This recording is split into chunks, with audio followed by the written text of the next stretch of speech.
आज हम देखने वाले हैं फ्रेम ऑफ रेफरेंस। तो देखो, मान लो एक ट्रेन जा रही है। उस ट्रेन में दो व्यक्ति आमने सामने बैठे हुए हैं और मैं ट्रेन के बाहर ग्राउंड पर खड़ा हूं और उन दोनों व्यक्ति को देख रहा हूं। ठीक है, तो ट्रेन जा रही है और उस ट्रेन में दो व्यक्ति आमने सामने बैठे हुए हैं। तो दोनों व्यक्ति एक दूसरे के रेस्पेक्ट में रेस्ट में है। वो दोनों व्यक्ति एक दूसरे के रेस्पेक्ट में रेस्ट में है, लेकिन वही दोनों व्यक्ति मेरे रेस्पेक्ट में, जो उस ट्रेन के बाहर ग्राउंड पर खड़ा है, वही दोनों व्यक्ति मेरे रेस्पेक्ट में मोशन में है। वो दोनों व्यक्ति का पोजीशन मेरे रेस्पेक्ट में लगातार चेंज हो रही है। वो दोनों व्यक्ति मेरे रेस्पेक्ट में मोशन में है, लेकिन वही दोनों व्यक्ति जो ट्रेन में बैठे हुए हैं, एक दूसरे के आमने सामने बैठे हुए हैं, वही दोनों व्यक्ति एक दूसरे के रेस्पेक्ट में रेस्ट में है। उन दोनों व्यक्ति का पोजीशन एक दूसरे के रेस्पेक्ट में चेंज नहीं हो रही है। तो एक ही व्यक्ति है, किसी के रेस्पेक्ट में वो रेस्ट में है और किसी के रेस्पेक्ट में मोशन में है। वो व्यक्ति जो दोनों ट्रेन में बैठे हुए हैं आमने सामने, एक दूसरे के रेस्पेक्ट में रेस्ट में है, लेकिन वही दोनों व्यक्ति मेरे रेस्पेक्ट में, जो ट्रेन के बाहर ग्राउंड पर खड़ा है, वही दोनों व्यक्ति मेरे रेस्पेक्ट में मोशन में है। तो क्या बोले हम, वो दोनों व्यक्ति रेस्ट में है कि मोशन में है?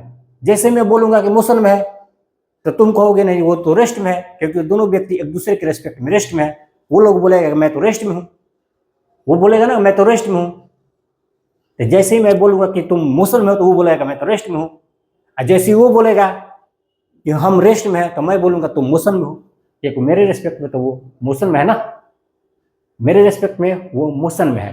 तो मैं शुरू में काइनेमेटिक्स जब स्टार्ट कर रहा था, तो very first lecture of kinematics में ही हमने आपको बता दिया था कि रेस्ट हो या मोशन हो, दोनों एक रिलेटिव क्वांटिटी है। दोनों एक रिलेटिव क्वांटिटी है। आप किसी के रेस्पेक्ट में बता सकते हो कि वो ऑब्जेक्ट रेस्ट में है या फिर मोशन में है। ठीक है, रिलेटिव क्वांटिटी का मतलब क्या कि भाई आप किसी के रेस्पेक्ट में बता सकते हो कि ये व्यक्ति रेस्ट में है कि मोशन में है। ठीक है ना। तो जिस चीज को आप रेफरेंस मानते हो ना, जिस चीज को रेफरेंस मान करके आप किसी ऑब्जेक्ट के पोजीशन को स्टडी करते हो या फिर उस ऑब्जेक्ट के वेलोसिटी को स्टडी करते हो, उसी रेफरेंस को हम बोलते हैं फ्रेम ऑफ रेफरेंस। जैसे वो दोनों व्यक्ति ट्रेन में बैठे हुए हैं और ट्रेन जा रही है और वो दोनों व्यक्ति एक दूसरे के रेस्पेक्ट में रेस्ट में है। वो दोनों व्यक्ति, मान लो एक व्यक्ति का नाम राम है और दूसरे व्यक्ति का नाम श्याम है, तो राम श्याम के रेस्पेक्ट में रेस्ट में है और श्याम राम के रेस्पेक्ट में रेस्ट में है। यदि मैं राम को रेस्पेक्ट राम को रेफरेंस मानूं तो श्याम रेस्ट में है, और यदि श्याम को मैं रेफरेंस मानूं तो राम रेस्ट में है। लेकिन मैं जो ट्रेन के बाहर ग्राउंड पर खड़ा हूं, मुझे यदि रेफरेंस माना जाए ना, तो मेरे नजर में तो वो दोनों मोशन में है। तो आप जिस चीज को रेफरेंस मानते हैं ना, उसी को बोलते हैं फ्रेम ऑफ रेफरेंस। आप जिस चीज को रेफरेंस मान करके किसी ऑब्जेक्ट के पोजीशन को या फिर उसके वेलोसिटी को स्टडी करते हो ना, उसी रेफरेंस को बोलते हैं फ्रेम ऑफ रेफरेंस। कभी राम को आपने रेफरेंस माना तो राम हो गया फ्रेम ऑफ रेफरेंस, कभी श्याम को आपने रेफरेंस माना तो श्याम हो गया फ्रेम ऑफ रेफरेंस, कभी मुझे रेफरेंस माना आपने, जो ट्रेन के बाहर ग्राउंड पर खड़ा है, तो मैं हो गया फ्रेम ऑफ रेफरेंस। ठीक है। तो फ्रेम ऑफ रेफरेंस क्या है? वो चूजन पॉइंट है, वो चूजन एक्सिस है, वो चूजन पॉइंट है, वो चूजन एक्सिस है, जिसके रेस्पेक्ट में हम किसी ऑब्जेक्ट के पोजीशन को स्टडी करते हैं या फिर उसके वेलोसिटी को स्टडी करते हैं। तो फ्रेम ऑफ रेफरेंस क्लियर हो गया ना कि भाई वो फ्रेम ऑफ रेफरेंस वो पॉइंट है, वो एक्सिस है, जिसके रेस्पेक्ट में किसी ऑब्जेक्ट के हम पोजीशन को या तो उसके पोजीशन को स्टडी करते हैं या फिर उसके वेलोसिटी को स्टडी करते हैं। उसी को हम बोलते हैं फ्रेम ऑफ रेफरेंस। और फ्रेम ऑफ रेफरेंस ऐसा कोई रूल नहीं है कि आप इसको फ्रेम ऑफ मानेंगे, उसको मानेंगे, आपकी इच्छा। चाहे आप जिस चीज को फ्रेम ऑफ रेफरेंस मान लें, आप अपने को फ्रेम ऑफ रेफरेंस मान लें, या फिर आपके बगल में कोई ट्री है उसको फ्रेम ऑफ रेफरेंस मान लें, या आपके सामने कोई कार जा रही है, कोई बाइक जा रही है, उसको फ्रेम ऑफ रेफरेंस मान लें। ये आपकी इच्छा। फ्रेम ऑफ रेफरेंस टोटली आप पर डिपेंड करता है कि आप किसको फ्रेम ऑफ रेफरेंस मान रहे हो। जब आप किसी बॉडी के पोजीशन को स्टडी करने जा रहे हो, जब आप किसी बॉडी के वेलोसिटी को स्टडी करने जा रहे हो, तो आपकी इच्छा है कि आप किस चीज़ को फ्रेम ऑफ रेफरेंस मान रहे हो। ठीक है ना। तो फ्रेम ऑफ रेफरेंस की चॉइस की बात करें तो टोटली डिपेंड्स अपॉन यू। जब आप कॉपी पर किसी चीज़ को स्टडी करते हो तो जनरली एक्स, वाई और जेड एक्सिस को रेफरेंस मानकर ही किसी ऑब्जेक्ट के पोजीशन को स्टडी करते हो या फिर उनकी वेलोसिटी को स्टडी करते हो। तो फ्रेम ऑफ रेफरेंस का डिफिनेशन क्या हो गया? तो फ्रेम ऑफ रेफरेंस का डिफिनेशन ये है कि फ्रेम ऑफ रेफरेंस वो सेट ऑफ कोऑर्डिनेट एक्सिस है, वो सेट ऑफ कोऑर्डिनेट एक्सिस है जो हमें हेल्प करता है किसी ऑब्जेक्ट के पोजीशन को डिटरमाइन करने में या फिर उस ऑब्जेक्ट के वेलोसिटी को डिटरमाइन करने में। फ्रेम ऑफ रेफरेंस वो सेट ऑफ कोऑर्डिनेट एक्सिस है जिस एक्सिस के हेल्प से हम किसी ऑब्जेक्ट के पोजीशन को स्टडी करते हैं या फिर उस ऑब्जेक्ट के वेलोसिटी को स्टडी करते हैं। तो फ्रेम ऑफ रेफरेंस का डिफिनेशन क्या हुआ? Frame of reference is a set of coordinate axis, set of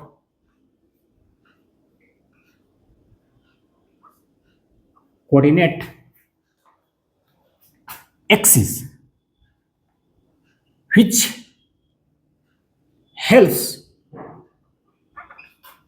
to determine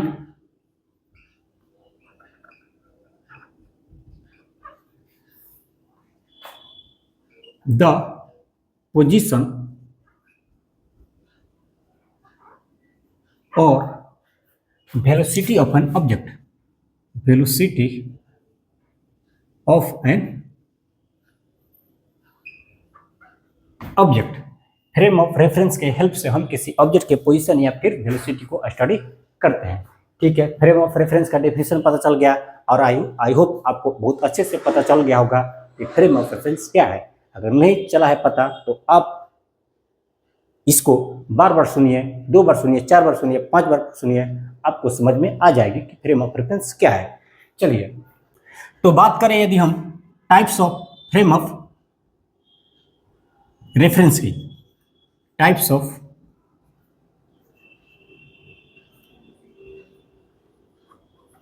frame of reference, frame of reference के टाइप्स की बात करें तो फ्रेम ऑफ रेफरेंस 2 प्रकार की होती है। फ्रेम ऑफ रेफरेंस 2 प्रकार की होती है, एक होता है इनर्शियल फ्रेम ऑफ रेफरेंस और दूसरा होता है non inertial frame of reference. तो फ्रेम ऑफ रेफरेंस कितने प्रकार की होती है? 2 प्रकार के। There are 2 types of frame of reference, frame of reference कौन कौन होता है? एक होता है inertial frame of reference, inertial frame of reference, और दूसरा non inertial frame of reference, non inertial frame of reference. तो फ्रेम ऑफ रेफरेंस कितने प्रकार की होती है? तो फ्रेम ऑफ रेफरेंस 2 प्रकार की होती है, एक होती है इनर्शियल फ्रेम ऑफ रेफरेंस और दूसरा होती है non inertial frame of reference. चलिए तो number first inertial frame of reference. तो मान लो 2 पॉइंट है, एक है पॉइंट ए और एक है पॉइंट बी। हमने कहा फ्रेम ऑफ रेफरेंस वो पॉइंट है, वो एक्सिस है जिसको आप चूज कर सकते हैं as a frame of reference. तो इनमें से आप चाहो तो आप पॉइंट ए को मान लीजिए फ्रेम ऑफ रेफरेंस या फिर आप पॉइंट बी को frame of reference. Frame of reference totally आप पर डिपेंड करती है कि आप किसको फ्रेम ऑफ रेफरेंस मानते हो। आप चाहे तो इस पॉइंट ए को फ्रेम ऑफ रेफरेंस मान लीजिए या फिर आप चाहे तो इस पॉइंट बी को फ्रेम ऑफ रेफरेंस मान लीजिए। ठीक है, तो देखिए तो हम कह सकते हैं कि ए भी फ्रेम ऑफ रेफरेंस हो सकता है और बी भी फ्रेम ऑफ रेफरेंस होता है। यस, ए भी हो सकता है और बी भी फ्रेम ऑफ रेफरेंस हो सकता है। तो देखिए, यदि फ्रेम ऑफ रेफरेंस ए यदि फ्रेम ऑफ रेफरेंस बी के रेस्पेक्ट में रेस्ट में है, यदि frame of reference A frame of reference B के रेस्पेक्ट में रेस्ट में है, तो हम कहेंगे कि frame of reference A is a inertial frame of reference. मैंने क्या बोला, ध्यान सुनो। यदि frame of reference A frame of reference B के रेस्पेक्ट में रेस्ट में है, तो हम बोलेंगे कि फ्रेम ऑफ रेफरेंस ए एक इनर्शियल फ्रेम ऑफ रेफरेंस है। या फिर यदि frame of reference A frame of reference B के रेस्पेक्ट में कांस्टेंट वेलोसिटी से मूव कर रही है, तो हम बोलेंगे कि फ्रेम ऑफ रेफरेंस ए एक इनर्शियल फ्रेम ऑफ रेफरेंस है। फिर से समझा रहा हूं मैंने बोला कि फ्रेम ऑफ रेफरेंस तुम्हारे ऊपर डिपेंड करती है। तुम किसी को भी फ्रेम ऑफ रेफरेंस मान सकते हो, किसी पॉइंट को, किसी एक्सिस को फ्रेम ऑफ रेफरेंस मान सकते हो। तुम इस पॉइंट ए को भी फ्रेम ऑफ रेफरेंस मान सकते हो और इस पॉइंट बी को भी फ्रेम ऑफ रेफरेंस मान सकते हो। तो यदि मैंने बोला कि यदि फ्रेम ऑफ रेफरेंस ए इस फ्रेम ऑफ रेफरेंस बी के रेस्पेक्ट में रेस्ट में है, तो हम बोलेंगे कि फ्रेम ऑफ रेफरेंस ए एक इनर्शियल फ्रेम ऑफ रेफरेंस है।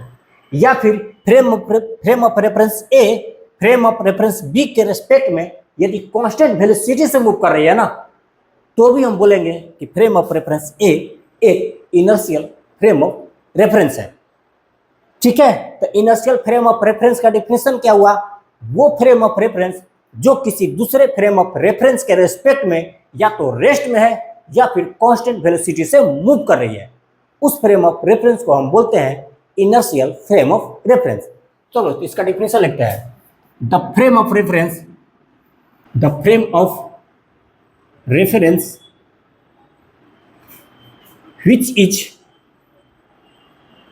which is at rest or moves with constant velocity with respect to another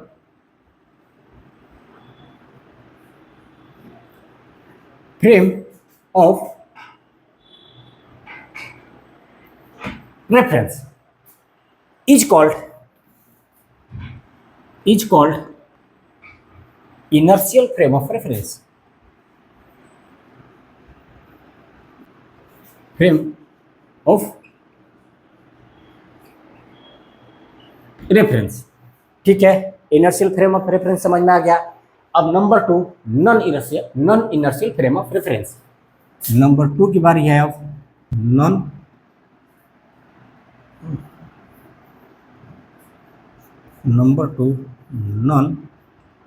inertial frame of reference. Non inertial frame of reference, ठीक है जी। चलो अगेन से एक बार एज्यूम करते हैं point A को और पॉइंट बी को। हमने बोला कि आप फ्रेम ऑफ रेफरेंस किसी भी पॉइंट, किसी भी एक्सिस को मान सकते हो, किसी भी चीज़ को मान सकते हो। तो मान लिया ये आप इस पॉइंट ए को भी फ्रेम ऑफ रेफरेंस मान सकते हो और इस पॉइंट बी को भी फ्रेम ऑफ रेफरेंस मान सकते हो। तो यदि ये फ्रेम ऑफ रेफरेंस ए, हमने इनर्शियल फ्रेम ऑफ रेफरेंस का डिफिनेशन क्या समझा? इनर्शियल फ्रेम ऑफ रेफरेंस का डिफिनेशन क्या समझा कि यदि फ्रेम ऑफ रेफरेंस ए इस फ्रेम ऑफ रेफरेंस बी के रिस्पेक्ट में या तो रेस्ट में हो या फिर कांस्टेंट वेलोसिटी से मूव कर रहा हो या फिर कांस्टेंट वेलोसिटी से मूव कर रहा है, तो हम दोनों कंडीशन में बोलेंगे कि फ्रेम ऑफ रेफरेंस ए एक इनर्शियल फ्रेम ऑफ रेफरेंस है। ठीक है, तो दो कंडीशन, एक यदि ए इस बी के रेस्पेक्ट में रेस्ट में है तो हम बोलेंगे कि ए एक इनर्शियल फ्रेम ऑफ रेफरेंस है, या फिर ए इस बी के रेस्पेक्ट में कांस्टेंट वेलोसिटी से मूव कर रही है तो हम बोलेंगे कि ए एक इनर्शियल फ्रेम ऑफ रेफरेंस है। दोनों कंडीशन थोड़ा ध्यान से देखो। रेस्ट मतलब एक्सेलरेशन जीरो। जब कोई बॉडी रेस्ट में है ना, इसका मतलब उस बॉडी का एक्सेलरेशन जीरो है। ठीक है। कांस्टेंट वेलोसिटी मतलब, कांस्टेंट वेलोसिटी का भी तो यही मतलब होता है ना कि यदि कोई बॉडी कांस्टेंट वेलोसिटी से मूव कर रहा है, इसका मतलब उसका भी एक्सेलरेशन जीरो होता है। तो यदि कोई बॉडी रेस्ट में हो या फिर कांस्टेंट वेलोसिटी से मूव कर रहा हो, दोनों कंडीशन में उस बॉडी का एक्सेलरेशन जीरो होगा। मतलब इनर्शियल फ्रेम ऑफ रेफरेंस उस फ्रेम ऑफ रेफरेंस को बोलते हैं जिसकी एक्सेलरेशन जीरो हो, जिसकी एक्सेलरेशन किसी दूसरे फ्रेम ऑफ रेफरेंस के रेस्पेक्ट में जीरो हो। इनर्शियल फ्रेम ऑफ रेफरेंस वो फ्रेम ऑफ रेफरेंस है जिसकी एक्सेलरेशन जीरो होती है। तो non inertial frame of reference, इसका अपोजिट, वो फ्रेम ऑफ रेफरेंस जिसके पास एक्सेलरेशन प्रेजेंट हो, वो फ्रेम ऑफ रेफरेंस जो एक्सेलरेट कर रही हो, वो फ्रेम ऑफ रेफरेंस जो एक्सेलरेट कर रही हो, उस फ्रेम ऑफ रेफरेंस को हम बोलते हैं non inertial frame of reference. Just inertial frame of reference के उल्टा, opposite. Inertial frame of reference में एक्सेलरेशन जीरो था, लेकिन non inertial frame of reference में एक्सेलरेशन होगा। उस फ्रेम ऑफ रेफरेंस को आप non inertial frame of reference बोलोगे जो फ्रेम ऑफ रेफरेंस एक्सेलरेट कर रही हो। और कोई बॉडी एक्सेलरेट कब करती है? जब वो बॉडी वेरिएबल वेलोसिटी से मूव करती है। जब कोई बॉडी वेरिएबल वेलोसिटी से मूव करती है तभी हम बोलेंगे कि उस बॉडी के पास एक्सेलरेशन प्रेजेंट हो। मतलब non inertial frame of reference वो फ्रेम ऑफ रेफरेंस है जो किसी दूसरे फ्रेम ऑफ रेफरेंस के रेस्पेक्ट में वेरिएबल वेलोसिटी से मूव करती है। ठीक है। तो non inertial frame of reference का डिफिनेशन क्या हुआ? The frame of reference, the frame of reference which moves with variable velocity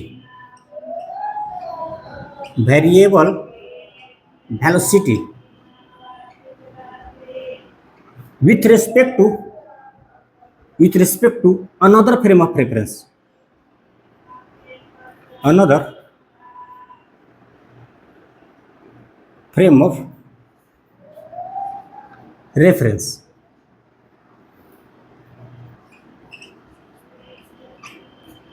is called non-inertial frame of reference. Non-inertial frame of reference. Frame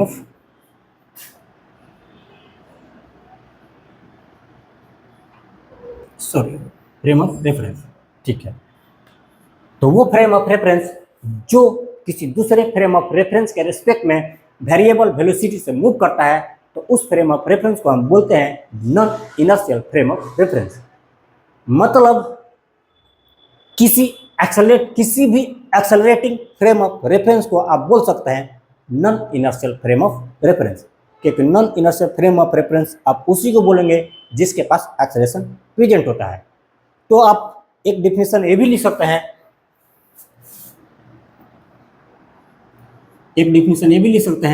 कि accelerating frame of reference,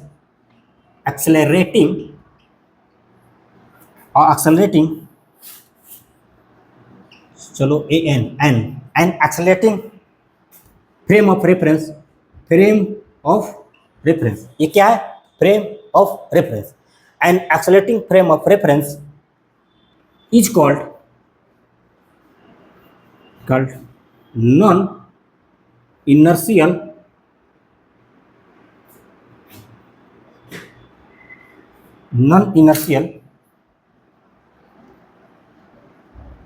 frame of reference. ठीक है जी। तो आप inertial frame of reference का भी definition जान गए और non inertial frame of reference का भी डिफिनीशन जान गए। आई होप दोनों आपको अच्छे से क्लियर हो गए होंगे कि what is inertial frame of reference and what is non inertial frame of reference.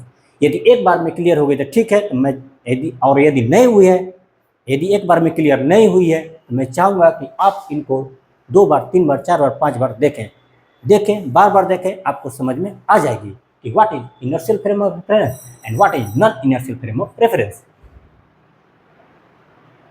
एक इंपॉर्टेंट नोट के बारे में हम जान लेते हैं। यदि तुमको ये बोला जाए ना कि किसी बॉडी पर लगने वाली नेट फोर्स 0 है, तो तुम समझ जाना उस बॉडी के एक्सेलरेशन 0 होगी। यदि किसी बॉडी पर लगने वाली नेट फोर्स 0 है, इसका मतलब ये कि उस बॉडी के एक्सेलरेशन 0 होगी। तो मैंने क्या बोला, if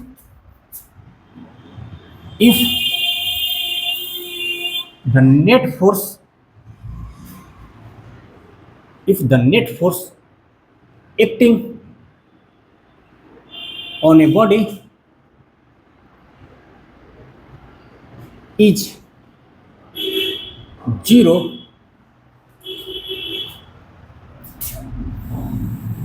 then the acceleration of the body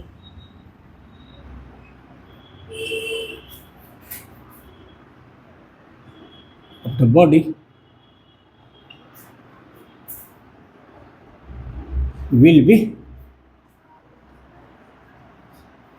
0। तो तुमको किसी क्वेश्चन में ये दे दिया ना कि किसी बॉडी पर लगने वाली नेट फोर्स 0 है, इसका मतलब समझ लेना कि उस बॉडी का एक्सेलरेशन 0 होगी। या फिर इसका उल्टा भी बोल सकते हो। उल्टा क्या हुआ कि यदि किसी बॉडी का एक्सेलरेशन 0 है, इसका मतलब ये कि उस बॉडी पर लगने वाली नेट फोर्स 0 होगी। यदि तुमको किसी क्वेश्चन में ये दे देवे कि किसी बॉडी का एक्सेलरेशन 0 है, तो तुम समझ लेना उस बॉडी पर लगने वाली नेट फोर्स 0 है। मैं फोर्स की बात नहीं कर रहा हूं, नेट फोर्स की बात कर रहा हूं। ध्यान देना, नेट फोर्स की बात कर रहा हूं।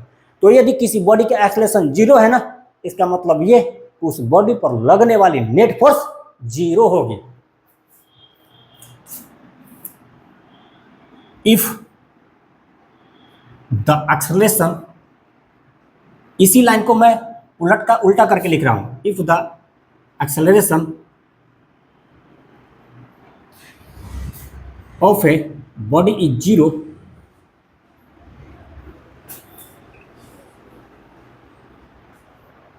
it means the net force acting on that body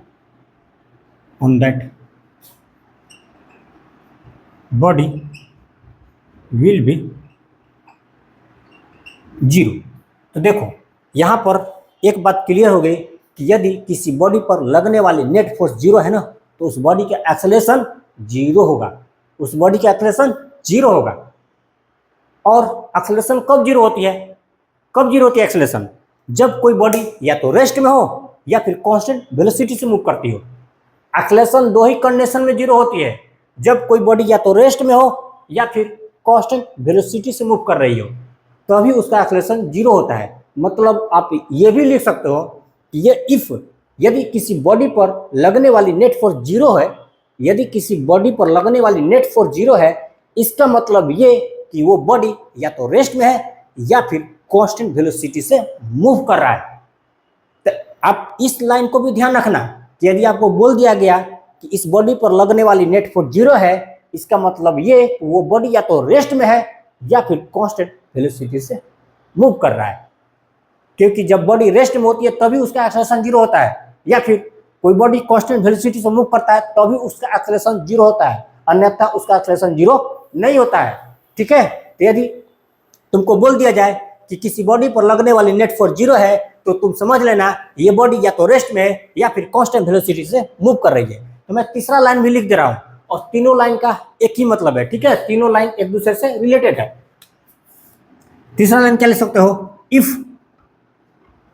the net force acting on a body is 0, it means the body is at rest or moves with constant velocity, वो body या तो rest में है या फिर constant velocity से move कर रही है। ठीक है जी, तो ये इंपॉर्टेंट लाइन आप याद रखिएगा, ये आपको हेल्प करेंगे फिजिक्स को समझने में या फिर आपको न्यूमेरिकल को समझने में आपको हेल्प करेंगे। आगे आपको ये लाइन काम आ सकती है और आएगी ही आएगी। ठीक है, तो इस लाइन को आप, इंपॉर्टेंट लाइन को आप याद रखिएगा। तो आज का लेक्चर हम यहीं तक रहने देते हैं, मिलेंगे अब नेक्स्ट लेक्चर में, तब तक के लिए wish you all the best.